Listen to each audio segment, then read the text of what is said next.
Fala Brasil! E hoje vocês nem vão acreditar com quem eu tô aqui nesse programa. É um dos caras que mais manjam sobre o assunto, que vai ser também um dos maiores programas e mais importantes de 2023, que é como cuidar melhor do seu dinheiro ou como investir melhor em 2023, que é o nosso CEO. Confio muito nesse cara, é o CEO da EQI Asset, Ettore Marchetti. Ettore-zera! Arigatou por ter vindo aqui, porra. Você é um cara mega pau atarefado e conseguiu um horáriozinho para nós. É bem depois do expediente, né? Já tá tardíssimo. E ele tinha várias reuniões hoje, conseguiu desmarcar algumas para estar aqui. E a gente vai falar sobre o assunto, mas antes eu queria que você se apresentasse para a audiência aqui, Ettore-zera. Bom, eu ia falar boa noite, mas já... Pode falar boa noite. Boa noite, pessoal. Vou falar boa noite, pode falar qualquer coisa. Cara, é muito legal poder participar disso, né? Acho que é um programa que a gente tem visto que a audiência crescente, 30 mil views, 40 mil views aí, e por aí vai. Cara, eu sou formado em engenharia, né? Fui 12 anos Head em Grifo. Head em Grifo. Fui gestor ali de toda a parte de renda fixa, alguns multimercados. Depois disso eu fiquei um tempo fora do mercado, né? Porque eu tinha um non-compete com a venda da empresa para o Credit Suisse. Voltei para fundar uma outra gestora, chama Trafalgar.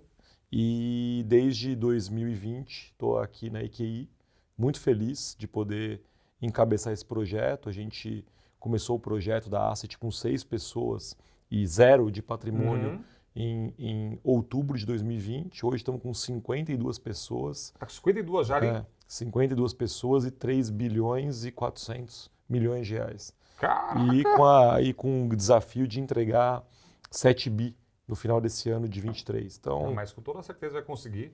Porque o que você fez já foi uma mágica. É um desafio muito grande tirar o projeto do zero, como você tirou, e já fazer um negócio em 3 bi em 2 anos de burdoada. Exatamente 2 anos. Porque a cota 1 do nosso primeiro fundo foi 1º de janeiro de 21.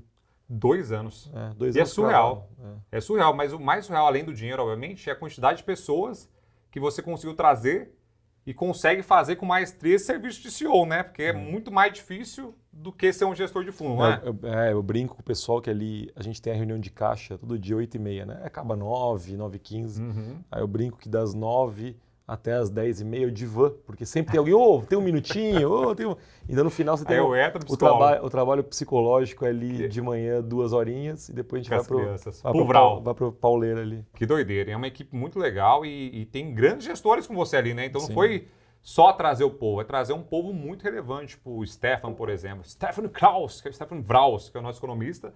Ele era fodão nos lugares, trouxe com você também aqui. Tem o Antônio, que é o assistente dele, que ajuda muito, inclusive eu vou trazer ele aqui também, que eu acho que agrega muito. Então, já que tem essa equipe topzera e você já foi gestor, a gente vai entrar no assunto já para não enrolar o povo também, que é como investir em 2023. E a gente está vendo no Brasil muita tensão. Né? A gente passou por eleição no passado, aí teve a transição muito turbulenta, começo do ano a gente achou que ia ser suave, e começou suave, aí depois teve invasão, loucura toda. Como você enxerga hoje os investimentos no nosso Brasilzão velho em 2023? Legal. Pergunta do ano, na verdade. Pergunta do ano, exato. Acho que para começar a entender o contexto de Brasil, eu acho que passa por a gente ter um pano de fundo do mundo, né?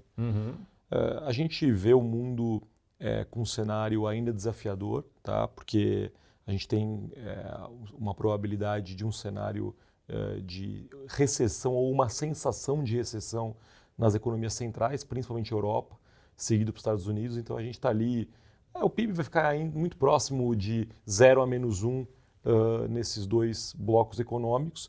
E aí é aquela velha história, né? Quando a maré está baixa, é mais difícil para a gente poder investir, né?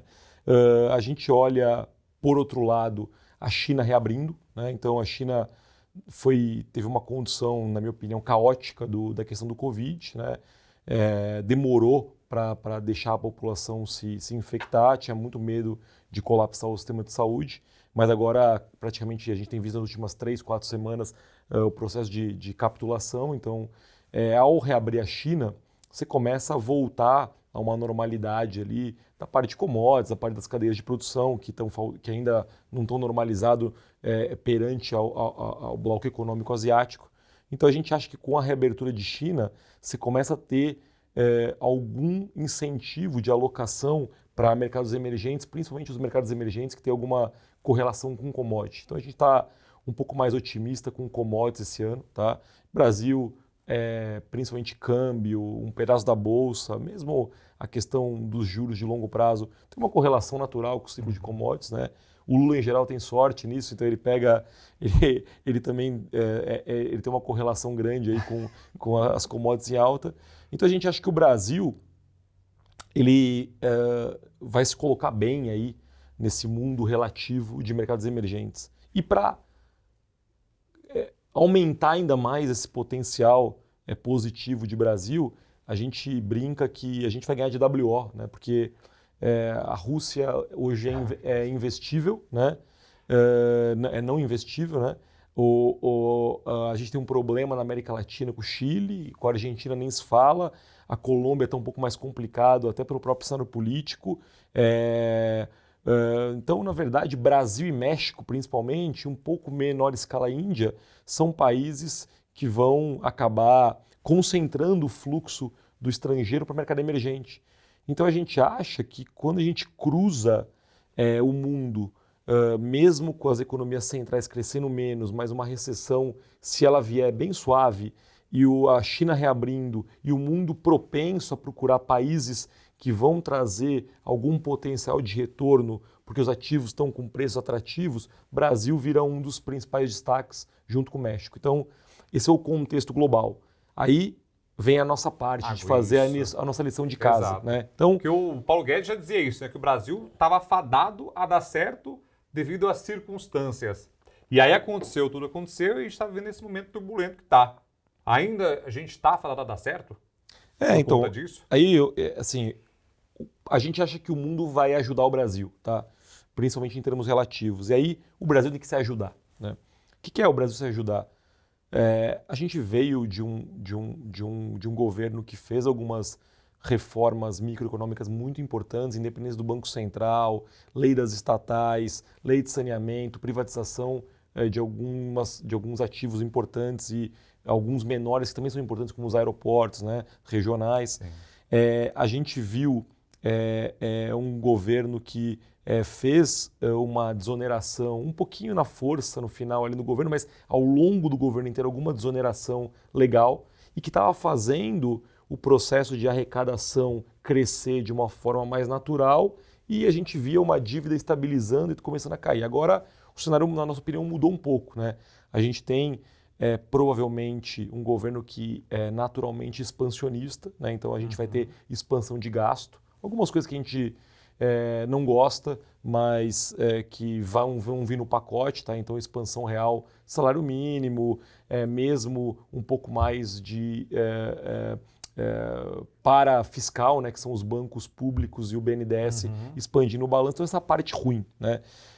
E o desafio fiscal, ele vai provavelmente ser compensado, ou eu espero que seja compensado, por um aumento de receita. O que é o aumento de receita? Provavelmente vai ter mais tributo, deve ter tributação de dividendo, eventualmente alguma coisa de aumento de carga tributária, por mais que eu veja o Congresso ainda com dificuldade de aprovar aumento de carga tributária, mas provavelmente a gente vai ter o Brasil, que foi mais ou menos a mesma receita dos governos Fernando Henrique, 1, 2, Lula 1, 2, que aumenta o imposto, aumenta o gasto. Né? E se a gente conseguir aumentar o gasto pouco e aumentar o imposto pouco e deixar o mercado entender que a nossa dívida não é explosiva, com esse mundo ajudando muito em termos de commodities, eu acho que aí a gente tem um cenário positivo. O cenário negativo seria você aumentar gasto e não compensar de nenhuma forma, o investidor vê que a sua dívida fica quase insustentável e aí barata voa, né? Que aí é dó para cima, juro para cima e bolso para baixo. Então, assim, como eu acho que o mundo vai ajudar, e provavelmente esse governo vai se espelhar no primeiro mandato do Lula ou mesmo no início do segundo mandato e não vai ver, ou pelo menos vai lembrar daqueles momentos horríveis de Dilma, principalmente Dilma 2, né, o início, o final de Dilma 1, começo de Dilma 2, eu acho que a tendência é a gente vir para esse modelo de mais imposto e mais gasto, um pouquinho mais contido. Entendi. Mas Entendeu? o cenário todo aqui do Brasilzão velho, Quando o gringo olha para cá, Torizeira, eu vi algumas matérias essa semana, inclusive de vários gestores, o Berger, que trabalhou ao lado, o Xavier também, teve o cara da Frank Templeton, falando, mano, acho que o Brasilzão ainda está meio tenso aí com essa situação para receber dinheiro gringo e para apostar em bolsa, né? Principalmente o Xavier. Agora o Stuberger já falou que aproveitou para comprar algumas coisas da ação. E aí, nesse sentido, como hoje a gente está investindo através dos nossos fundos, né? Porque hoje a gente tem fundo macro, renda fixa, longo baixo, um pouquinho crédito agro, também. Agro também, fundo imobiliário. Tem tudo aqui, para todo mundo, tudo que é gosto. Como a gente se posiciona e também, se você puder, obviamente, dar uma palhinha ali para o investidor pessoa física, como ele consegue montar, de repente, uma asset allocation como um gestor profissional. Vamos lá. Gestão de recursos, para a gente, é muito risco-retorno, né? Então, a gente acha que os ativos brasileiros estão muito baratos. Então, como eu atribuo uma probabilidade maior desse cenário que eu te falei, que é mais gasto, porém com mais imposto, e o gringo, na minha opinião, está com uma boa vontade do Brasil por falta de opção, a gente tem tido posições para o lado mais positivo, porém de tamanho pequeno. Então a gente gosta de algumas coisas na bolsa, papéis de consumo, papéis de bancos, alguma coisa de tecnologia que está muito, com uns valuations muito baratos. A gente gosta muito do câmbio, porque a gente acha que real e peso mexicano vão ser alocações muito boas aí para os próximos anos, tá? Então a gente gosta de ter alguma posiçãozinha no real. E o hedge, né, a proteção, a gente olha um pouco para a questão da curva de juro brasileira, que ela está muito invertida, então a gente gosta de se proteger um pouquinho nesse juro longo. Para o investidor pessoa física, eu acho que o melhor cenário hoje é você continuar surfando esse CDI alto. Então a gente tem privilegiado alocações na renda fixa, principalmente com prazo intermediário aí 2 a 4 anos, porque o juro, se cair, vai acabar caindo, começar a cair no final desse ano, começo do ano que vem, mas ele não vai cair muito, ele vai cair de 13,75 para quem sabe 12, 11,5, que é mais ou menos onde está a curva de juros, que continua ainda sendo muito atrativo para os patamares internacionais, né? Então, ou para você garante ali o seu 1% ao mês na renda fixa. Então isso tem que ser a base da carteira, porém eu acho que tem que começar por um pouquinho de bolsa, eu acho que tem que começar por um pouquinho de fundo imobiliário, eu acho que tem que aproveitar se o dólar cair para ter alguma coisinha de internacional para diversificação se o Brasil não der certo.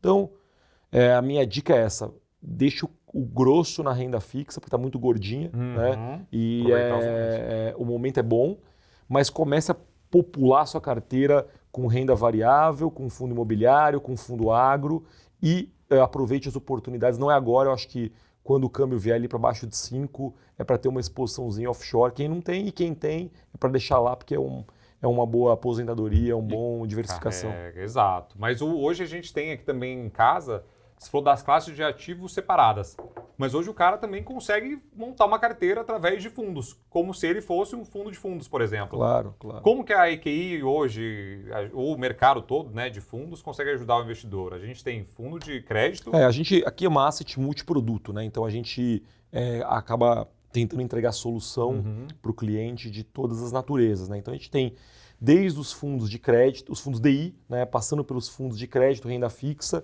A gente tem fundos de crédito estruturado, que são fundos que buscam crédito um pouco mais high yield, né, mais arriscados, mas com uma rentabilidade CDI mais 4, CDI mais 5. A gente tem fundos de bolsa, tanto long bias como long only. A gente tem fundo macro global, né, que opera Brasil e mundo, né, buscando as melhores alocações de capital no mundo inteiro. A gente tem um fundo imobiliário, né, de crédito, né, fundo de papel, que a gente chama, que é fundo de CRI. A gente vai lançar no primeiro semestre desse ano um fundo agro, né? A gente trouxe uma equipe pronta, né, que era o time da Funchal, para fazer tanto fundo de crédito agrícola como fundo de terra, né? A gente deve começar com um fundo de crédito agrícola no primeiro semestre desse ano. E a gente tem uma área de alocação, né, que são para montar a carteira dos clientes que tem um patrimônio um pouco maior, que é uma área de wealth aqui dentro da EQI Asset. Não, mas isso é muito legal, porque o Ettore, quando ele veio, como eu falei para vocês, ele trouxe muita gente boa com ele. Aí tem essa parte de carteira administrada, hoje está fazendo a parte de banking também, né, Ettore? A gente está começando a evoluir nessa parte, Trouxe a Funchal agora para essa parte de agro, inclusive a gente já tem um fundo agro com eles, que foi muito bem, Sim. né? O Forê, que foi sucesso total, está dando muito bem ainda. E agora a gente está passando para um fundo imobiliário de agro, né? Que eu acho que é muito familiarizado com o que o brasileiro gosta, né? Agro, fundo imobiliário também, de crédito. Eu lembrei de uma coisa legal, a gente vai lançar esse ano também, na verdade, o primeiro semestre, um fundo de desenvolvimento, né? Então é um fundo que a gente chama de tijolo, né? Que a gente vai fazer algumas incorporações lá no sul do Brasil, que é onde é o nosso DNA, né? Que é Balneário Camboriú, Florianópolis, a gente deve lançar um fundo de desenvolvimento focado na região. Então, mas como funciona eu queria puxar esse assunto para a gente falar dessas diferenças. Hoje tem o fundo imobiliário agro, um fundo imobiliário tradicional de CRI e agora esse fundo de desenvolvimento. Quais são as diferenças entre esses caras aqui? O fundo agro hoje é seminovo, né? Começou ano passado ali. Só para esclarecer, a gente tem um fundo de compensação ambiental, tá? Então, é um fundo que ele tangencia o agro. Perfeito. Né? É um fundo Isso que não é o fundo, nada a ver com fundo imobiliário. Na verdade, é um fundo que entra na nossa célula de alternativos. A gente vai lançar um fundo agro agora nesse semestre, que vai ser um fundo que provavelmente vai ser focado em crédito, né, da funding para empresas do setor agrícola e de infraestrutura agrícola e poder, no futuro, comprar também terra para arrendar. Tá? Então, essa é a tese agro. Perfeito. A tese imobiliária que a gente tem hoje é CRI, que é término de obra. Você financia a incorporadora, pega os recebíveis e financia o término da obra. E o último que você falou é desenvolvimento, que daí você incorpora. É meio que, para o público leigo, é meio que assim, Balneário Camboriú, você pega um apartamento lá que está na média, sei lá, vou chutar aqui, R$25 mil o metro quadrado. O cara, ele quer comprar uma fração, ele tem 500 mil, o apartamento custa 2 milhões. Ele quer comprar na planta um apartamento ele não tem dinheiro. Então, o que ele vai fazer? Ele vai aplicar R$500 mil para comprar uma fração de apartamento, mas desde o zero. Então, vai ver o terreninho lá, começar a fundação e subir o prédio. Então, é mais ou menos essa lógica do fundo de desenvolvimento. Não, é muito legal, e eu também puxei esse assunto de novo, puxei isso para você falar dos nossos fundos, mas também agora para a gente falar um pouquinho dessa parte de dividendos, né? Porque se tornou um negócio muito sexy hoje, né, para o brasileiro. A gente tinha pendido muito para uma parte de crescimento das ações e agora a gente está pendendo para o lado de dividendos. Essa correlação sempre existiu e sempre vai existir. De primeiro lado é um crescimento, depois é para dividendos. Sempre existiu isso, Héctor? E sempre vai existir essa relação de dividendos e crescimento, dividendos, crescimento? Cara, eu vejo muito de acordo com o perfil de risco do investidor, né? Dividendos, tanto na bolsa como nos fundos imobiliários, é mais papai como mãe, assim, é mais conservador. Então, são as ações na parte de bolsa mais estáveis, que pagam bons dividendos. E no caso dos fundos imobiliários de crédito, é aquele cara que quer ter uma renda isenta, né, dos fundos de crédito imobiliário. O crescimento já é nitroglicerina, né? Então você vai comprar as ações que crescem muito, às vezes até elas são empresas que ainda não têm um nível de rentabilidade alta, são empresas que podem, até as empresas que ainda não dão lucro. Né? E no caso do paralelo que eu falei para os imobiliários, o crescimento é o desenvolvimento, a incorporação, Legal. Que pode dar muito errado no meio do caminho. O projeto não colou, não vendeu, deu problema de aprovação. Então, assim, no final, são para perfis de risco diferente de investidores. Tanto na bolsa como no imobiliário. Entendi. Porque hoje está um negócio de dividendo, loucura, todo mundo quer investir em dividendos, porque já sofreu muito com ações de crescimento, né? Exatamente. O pessoal sofreu, teve o suitability na veia, que eu sempre falo isso, e hoje também está tendo muito medo no Brasil, como a gente falou no início, né? Hoje está rolando muito papo sobre o confisco, Héctor Liseira. O pessoal está com medo de deixar dinheiro na poupança lá, o governo vai lá e toma. Como a gente está com relação a esse risco aí? Eu acho um assunto, uma bobagem isso, tá? Para ser muito sincero, acho que o Brasil é um dos países emergentes que já tem instituições bem mais fortes que a média, né? A gente acredita um pouco nessa força das instituições. Eu acho que até essa semana está mostrando isso, né? No final, a gente, cara, não tem muito risco de mudança de regime. Acho muito pouco provável. A gente tem um legislativo e um judiciário fortes, né, e alinhados, né, e o executivo nessa mudança um pouco mais frágil, mas que a gente acha que vai se colocar ali bem. Né? Então, acho que não tem risco, acho que o confisco é muito correlato com a sua questão da sua figura fiscal. A figura fiscal do Brasil, ela tem uma trajetória de curto prazo que não é muito bonita, mas assim, nem se compara com o Brasil do passado, né? Você tem hoje um juro que ele tem parâmetro, né? Uma inflação que tem parâmetro. A gente vê o Banco Central subindo o juro para poder fazer essa inflação convergir para um nível razoável, né, de 3%, 4%. Então, assim, não é o Brasil do passado que a gente tinha que fazer experimentos monetários ou experimentos heterodoxos, né? Então, assim, não tem chance aí. Acho um assunto bem catastrófico e meio fake news, tá? Ah, não, é pra caraca, porque o pessoal fica com muito medo. Inclusive, o ano passado, a poupança teve os maiores resgates de toda a história. Todo mundo resgatando justamente com esse medo, né, de deixar o dinheiro lá. E aí tem um outro medo que tá rodando muito, que eu sempre recebo DM sobre isso, principalmente quem investe em fundo imobiliário, e você também manja do rolê todo. E o Boulos? Será que o Boulos, se ele entrar, será que ele pode invadir um fundo imobiliário? Se o Credit Suisse, por exemplo, quebrar, também tem algum problema com os fundos imobiliários, Héctor? Não, também acho, assim, é até difícil para responder. É assim, difícil, né? É muita coisa, a pessoa tá com medo, rapaz. Não, eu acho que assim, os fundos imobiliários são fundos que, em geral, eles focam em alguns poucos projetos grandes, assim, não tem...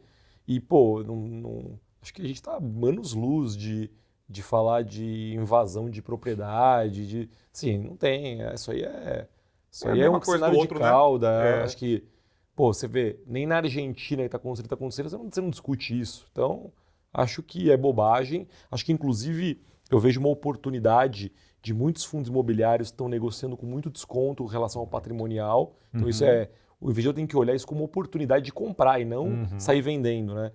E principalmente os fundos de instituições grandes não tem risco nenhum, porque o pessoal está acompanhando, as equipes acompanham os projetos, sabem muito bem a taxa de vacância, sabem muito bem ao longo de um fundo de desenvolvimento esse processo de você colocar um projeto de pé, então eu não vejo como problema. Credit Suisse também acho uma mega bobagem, é um banco que está com um problema, na minha opinião, de retorno, mas assim, é um fundo imobiliário do Credit Suisse, não tem dinheiro no Credit Suisse, né? O dinheiro está alocado nos projetos, é custódia, e assim, o Credit Suisse, a gente não discute solvência do banco nesse momento, a gente discute eventualmente o valor do equity dele, então, da ação dele. Então, acho que são dois assuntos aí que a minha função aqui que nem eu brinco bastante com o pessoal ali da assessoria, tem que tirar um pouco da emoção, tem que olhar para a razão e fazer conta.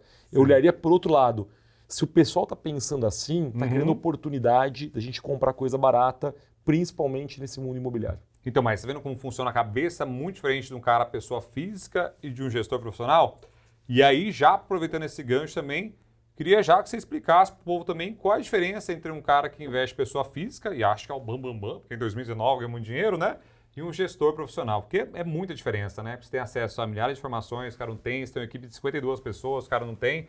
E aí o pessoal ainda tem, fala, mas eu vou dar o meu dinheiro, o cara vai cobrar uma taxa de administração para gerir meu dinheiro. Mas ó a quantidade de coisa que se agrega na vida desse cara. Cara, para os clientes, assim, é muito comum esse questionamento e a forma mais óbvia que eu aprendi ao longo desses 20 e poucos anos que eu trabalho com isso quando você está doente, onde você vai? No médico. Tá. Quando você quer construir uma casa, você vai falar com quem? Com o engenheiro. Tá. Poxa, e por que quando você vai mexer com o seu dinheiro, você tem que dar para um profissional, você tem que dar para o gestor? Então, no final, você é um médico, você vai gastar o seu tempo consultando. Perfeito. Você é um engenheiro, você vai gastar o seu tempo, se for um civil, construindo. Se você for um industrial, você vai gastar o tempo produzindo. Então, o gestor de recursos gasta o tempo gerindo. Então, no final, no curto prazo, que é 1 ano, 2 anos ou um período de tempo de meses, quem sabe a pessoa física vai ganhar no gestor, mas eu espero que se for um gestor consistente, no longo prazo, 2, 3, 4 anos, vai ser vai ser muito improvável acontecer isso, porque a gente tem, não só a gente, mas outras gestoras que inclusive são muito melhores que a gente em termos tipo, aqui não tem nenhum figurão, né? Mas, a gente tem 50 pessoas trabalhando para isso, focadas das 7 da manhã às 7 da noite. Então, é muita informação, é muita troca de ideia, é muito estudo para você poder ter consistência. Então, é uma coisa, é do médico, do industrial e do engenheiro. E todos eles recebem para poder trabalhar, né? Isso. E um negócio muito legal de falar para todo mundo aí do outro lado, Tanacão, que é o seguinte, toda a taxa, toda a rentabilidade do fundo apresentada pelos fundos já tem ali a taxa de administração, performance ali, todo livre. Não, é uma claro, rentabilidade líquida. Sempre é líquida, né? Isso aí é até obrigatoriedade de órgão regulador, CVM, etc. Assim, você só apresenta os números líquidos de administração e performance. Então, Sim. a gente tem que trabalhar para pagar o nosso FII, mas entregar um bom retorno. Sim. Então, E outra coisa que é bem interessante, o meu ex-chefe, Lois Stuberger, falava assim, gestor de recursos é igual mulher na Playboy sem Photoshop. Por quê? Porque tá lá a cota todo dia. Você tem que todo dia mostrar se você foi bem, se você foi mal. Nos Estados Unidos é diferente. Tem gestores que mostram a cota uma vez por mês, tem alguns que é uma vez por trimestre e tem uns que, acredite se quiser, uma vez por ano. Então lá pode, lá lá pode, porque lá é uma regulação muito mais livre que no Brasil, mais experimentada, inclusive. Sim. Inclusive, agora teve uma mudança também dos fundos, né? Que agora, fundo de ações, principalmente, que você vai poder mostrar de 6 em 6 meses. É isso mesmo, Héctor? Porque hoje dá para o cara que quiser copiar a carteira do EQI Long Baixa, por exemplo, ele consegue ir lá na CVM, 90 dias. 90 dias, mas hoje mudou, né? Tá com 6. Eles estão ainda fazendo um teste para ver isso, mas a tendência é mudar para 6 meses. Para 6 meses, para o gestor ter mais uma folguinha, porque não só pessoa física, olha, às vezes os gestores também acabam dando uma copiadinha um do outro ali, né? Tem um lado da transparência, que é legal, né? Que eu acho que nos Estados Unidos, inclusive, ninguém fala isso, mas tem a mesma regra de D90, tem nos Estados Unidos, né? Então, no Brasil, teve um pouco de gritaria por isso, eu acho que é um pouco exagerado esse tema, mas, cara, no final das contas, 90 dias, às vezes muita água passa embaixo da ponte. Então, se olhar a carteira de D90 ou D180 agora, não significa muita coisa, não. Não vai mudar quase nada, então, para a indústria de fundos. E outra coisa que eu queria abordar com você também, para a gente já ter uma ideia, na verdade, de que hoje o mercado de assessoria de investimentos está muito, muito quente, tem muita gente querendo entrar no mercado também para trabalhar em asset, o pessoal não sabe noção de diferença nenhuma. Que é um CEO de uma asset, que é um gestor, que é economista, que é um assessor. Hoje, para o cara começar a trabalhar numa asset, por exemplo, que faz alocação numa gestora, qual que é o passo a passo para o menininho que está saindo da faculdade poder entrar num rolê desse e ficar boizão, que nem o Héctor Lizeira aqui, ó. Assim, Patrão é um dos mais ricos que tem aqui, que já sentou aqui, pô. Eu acho que assim, a primeira dica que eu dou de vida, assim, leia muito. Então, toda leitura que você faz relacionada à economia, relacionada à conjuntura, você vai criando na sua cabeça um padrão repetitivo, que você já viu aquilo. Então, leia muito. Principalmente história econômica, história de gestores de investimento. O segundo ponto na minha opinião, se o cara que estiver indo para uma faculdade, tenta fazer e queira ir para o mercado, tenta fazer ter uma formação mais genérica, né? Então, uma engenharia ou uma administração. Porque economia é legal, mas o cara foca muito em ser economista, tá? Então, em geral, o pessoal que vai para a asset, para a área de risco, para a área de gestão, tem mais esse cacuete de ser um generalista. Então, formações de engenharia e administração são boas para isso, né? E por fim, eu acho que é um pouco do que eu discuto bastante aí, que é essa geração agora é um pouco diferente da outra, eu gostava mais da outra, que assim, ó, o pessoal o cara que trabalha das 7 às 7, cara, é imbatível, né? Você tá lá 12 horas, 13 horas, é imbatível e isso vai fazer diferença no longo prazo. Eu me lembro que, eu saí da faculdade sócio do banco já, da Grifo, né? Ah, já saiu sócio? Já, porque eu comecei a trabalhar no primeiro ano da faculdade e eu nem ia na aula direito, meio que passando ali no final os trancos e barrancos, mas no final, acho que o esforço no começo de carreira, ele acaba ajudando você a passar algumas etapas que você tem muito pique nessa época. Você não tem lá esposa, filho, responsabilidade tão grande em casa. Então, no final, fica uma situação que, você é full focado no trabalho. Isso tem valor. Então, é meio que no pain, no gain, né? Não tem muito jeito. Não tem muito jeito. E o Héctor, que a gente estava batendo um papo aqui nos bastidores antes, ele não precisava fazer o que ele faz hoje. Ele falou no começo, ele vendeu, depois, né, a parte dele, teve o período no Colpitch, do Credi, ficou muito rico, graças a Deus, ficou 200 anos andando por aí, hoje tem muitos negócios, mas hoje por que você faz o que você faz? Por que você virou CEO da Asset? Porque você não precisava mais. Você podia ficar só batendo asa lá em Camboriú, lá em Miami e ficar de boa. Na verdade, não trabalhar é muito depressivo, eu acho, né? Então, no final, pô, tem... Muito depressivo. O que é gostoso é você criar um time, é você ajudar os seus clientes, né? A poder entender mais o mercado, a rentabilizar o patrimônio. Acho que o próprio é muito gratificante pegar hoje aí, que aí são quase 1.000 assessores, e você aprender, você ensinar cada um deles um pouquinho. Então tem esse lado e, obviamente, tudo que você falou aí, você é mega exagerado, então não tem esse negócio de não trabalhar, tudo. Acho que,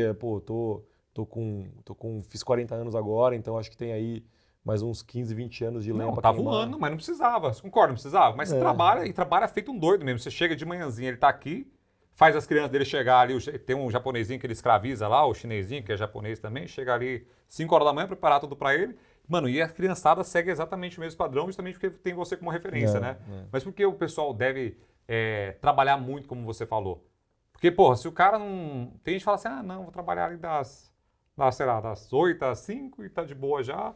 Porque o cara deve trabalhar mais do que o normal para se dar bem na carreira. Na verdade, ele tem que ter prazer em fazer isso, né? Mas, assim, E, de novo, o nosso trabalho é muito legal porque cada dia é um dia diferente. Então, cada dia é um tema diferente. Hoje vamos estudar México, amanhã vamos estudar Brasil, depois vamos estudar Noruega, que a gente tem posição grande, vamos olhar para crédito. Então, é muito legal porque você acaba olhando para muitas coisas do mundo diferente e cada dia é um dia diferente. Então... Legal.